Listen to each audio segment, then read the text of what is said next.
Unit 2, page 20. Speaking skills, exercise 12. A. I can remember my favourite childhood toy. B. I can't remember my first holiday. C. I can recall a time when I got lost. D. My first day at school was a day I can't forget. Unit 2, page 21. Exam listening, section 3. You will hear some students talking about an assignment. Listen carefully and answer questions 21 to 25. Hello, Tom. Hello, Anne. What have you been doing? Oh, just sitting around, catching up with some reading. I've had a great time. You know we're doing this assignment on... what is it? Museums, their costs and benefits. That's right. Well, I've been to the Sandgate Museum. It was really good. These local museums are really interesting because they connect people with the history of one special place. We all know about kings and emperors and battles and wars, but local museums tell us about the everyday lives of ordinary people, and that's why they are so important. I'm not so sure about that. I think they are of interest, but they're so small that they can't give a true picture. They do their best. I don't really agree.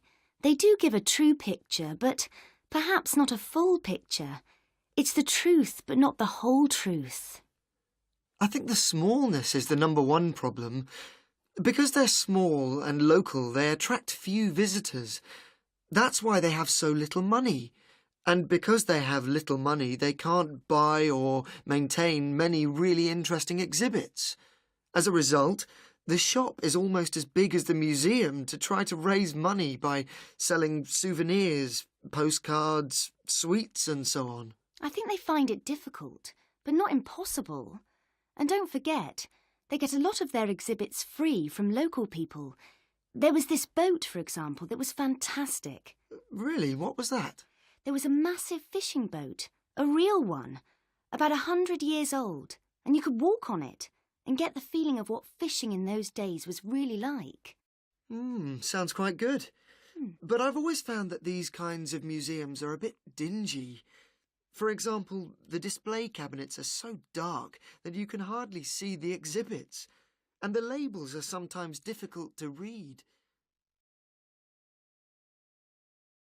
Unit 2, page 21. Exam listening. Now answer questions 26 to 30.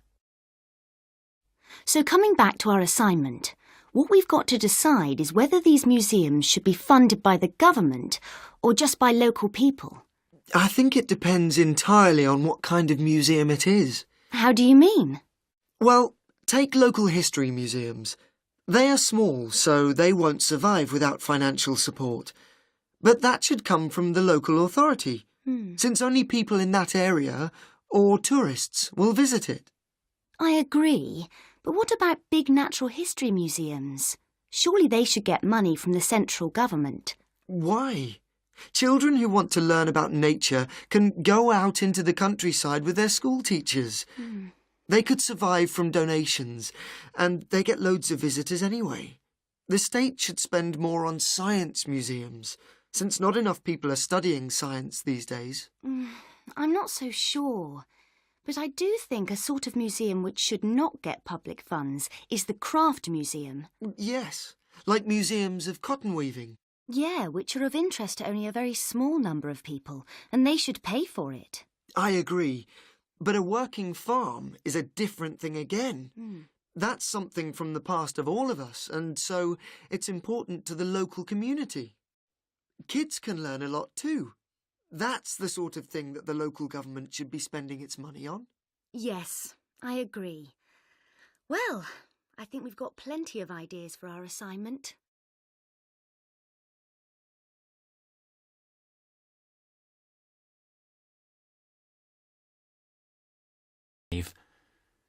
You will hear a conversation between a customer and a shop assistant. You will see that there is an example which has been done for you.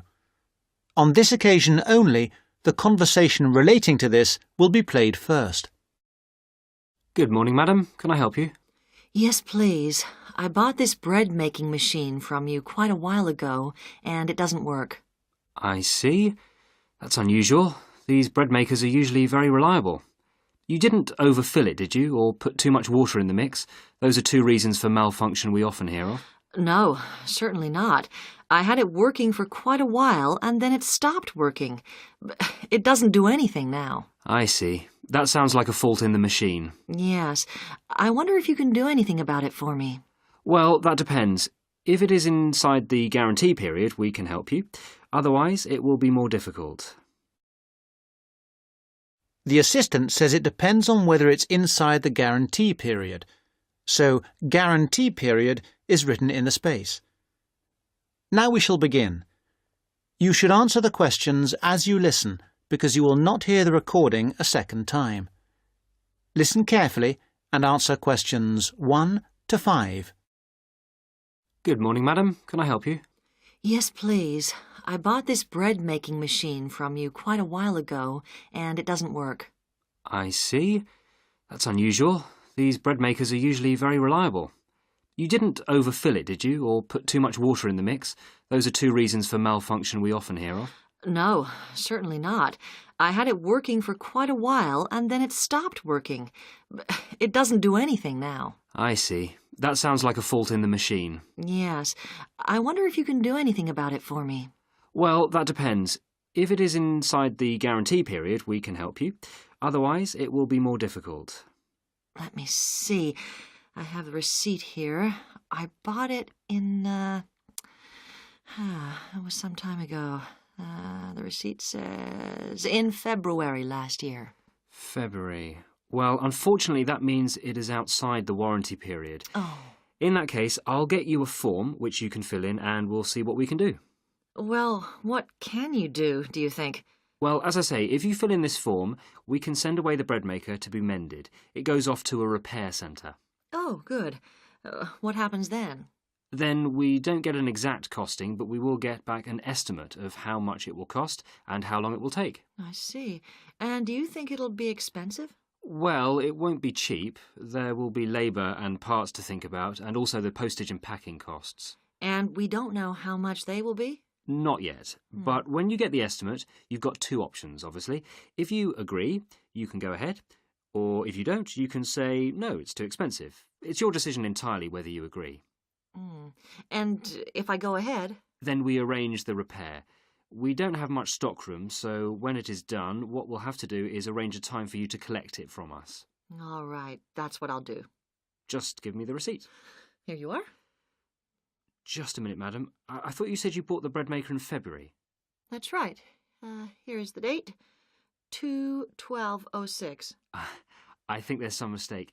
In the UK, 2/12/06 is the 2nd of December 2006.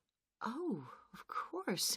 How stupid of me. Of course it is. So it's inside the warranty period. Oh, great. That's right. That's much easier. So, what can you do now? Very simple. You fill in this form, we replace the machine, and return it to your home address within 3 days. Oh, well, that's excellent.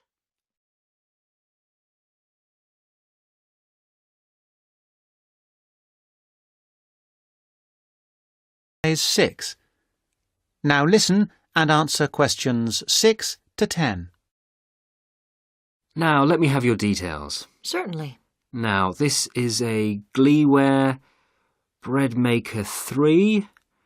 Model number? I have it here. 217 217 980 980. 345.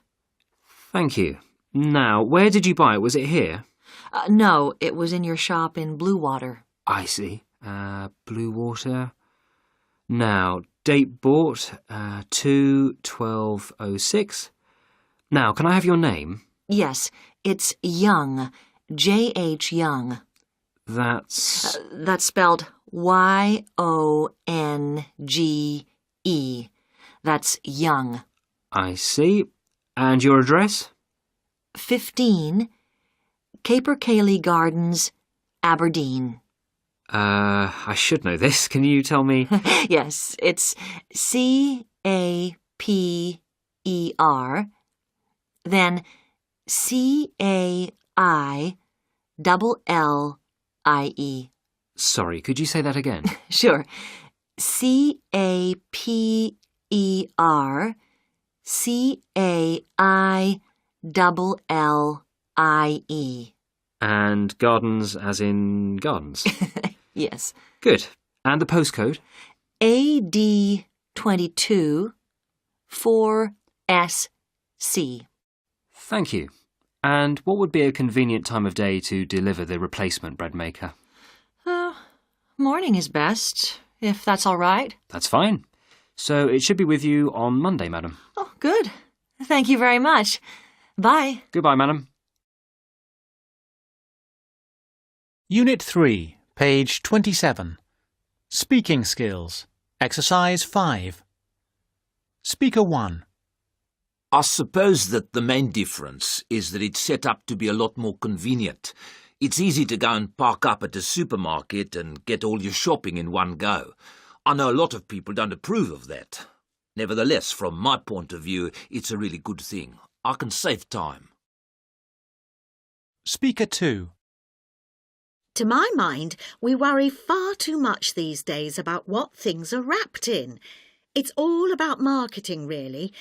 Some customers expect to buy their toothpaste tube in a box, but what's the point? It seems to me that we need to change attitudes about this. Speaker 3. Well, from my point of view, it's completely the opposite. It just gets me stressed. But I know for a lot of people it's a form of leisure activity. They'd rather wander around a shopping centre than go to a park or the beach. Personally, I think it's a really odd attitude. Unit 3, page 28. Speaking skills. Exercise 12. A. In my view, there is too much advertising on television. B. To my mind, advertising is fun. C. It seems to me that advertising does more harm than good. D. My impression is that most advertising is misleading.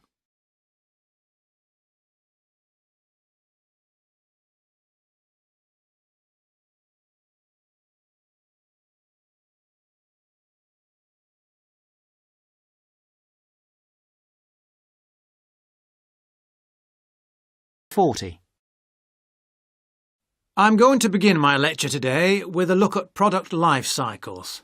Now, as we go through the product life cycle, I will be trying to raise some issues which are important with regard to each phase of the cycle.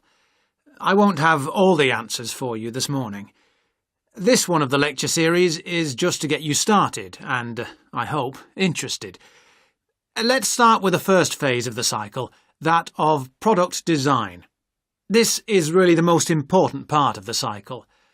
We often talk as if it is consumers who are responsible for recycling, and so they are, but in reality, the major responsibility must be borne by designers. They can design products where recycling is easy and cheap, or difficult and expensive. In the latter case, the likelihood is that recycling, though technically feasible, will not in fact take place. Now, don't jump ahead, because the second stage is not product manufacturing, but rather that of materials acquisition. This is the activity we do when we mine coal or other minerals such as gold or iron or copper. In addition to mining, there is harvesting, which includes the cutting down of trees as a first step in the making of furniture or paper, or fishing. These activities have costs which are not only money costs. Pollution is one of the extra costs. We have also to think whether the resources we use are renewable, such as trees, or not, such as coal and other minerals. The third stage is not manufacturing either. It is materials processing. This is where we take the raw materials and use energy to change them into a form that can be used in manufacturing. For example, trees must be turned into paper or oil into plastic. The cotton plants that grow in the fields must be turned into cloth. All of these activities require the use of chemical processes, and, as with all chemical processes, waste is produced, often of a dangerous kind. And now we come to the manufacturing stage. This is usually the most expensive in terms of cost and energy and waste. The wastes are often those that contribute to global climate change. For example, we make 41 billion glass containers, mostly bottles, each year, and we throw most of them away. A lot of manufacturing seems unnecessary if we could only organise things better. And this could mean greater profits for the manufacturing companies too. Stage 5 is packaging. Many products are packed in paper or plastic, which themselves, of course, have their own processes and costs. Excessive packaging is often criticised, but it must be remembered that packaging serves a purpose, often more than one purpose, such as maintaining freshness and hygiene, as well as providing information. In our globalised world, we must never forget the next stage, which is distribution. This is the stage where transportation and energy play a big part. Lorries, trucks, trains, planes and ships all use up the precious stocks of oil and, as we know, generate greenhouse gases, which, as we hear again and again, contribute to climate change. Stage 7 is the point of it all, using the product. Looking after products, using them in the recommended ways, timely repair and maintenance all reduce the need for early replacement and reduce the number of products in landfill sites. We should not encourage the purchase of single-use products, that is, products which are designed for use on one occasion only and then to be thrown away and replaced. I'm going to skip a stage for a moment and move straight on to the final stage, which is disposal, putting the product in the bin. This is the end of the life of the product, and we lose it completely. It may have only a little value, but it does have a value even at this stage of its life, even in fact when it's actually in the landfill site. Now, I missed out one stage. This is a cycle within a cycle. That is, within the life cycle of the product, there can be a closed-loop cycle which can extract more value from the product.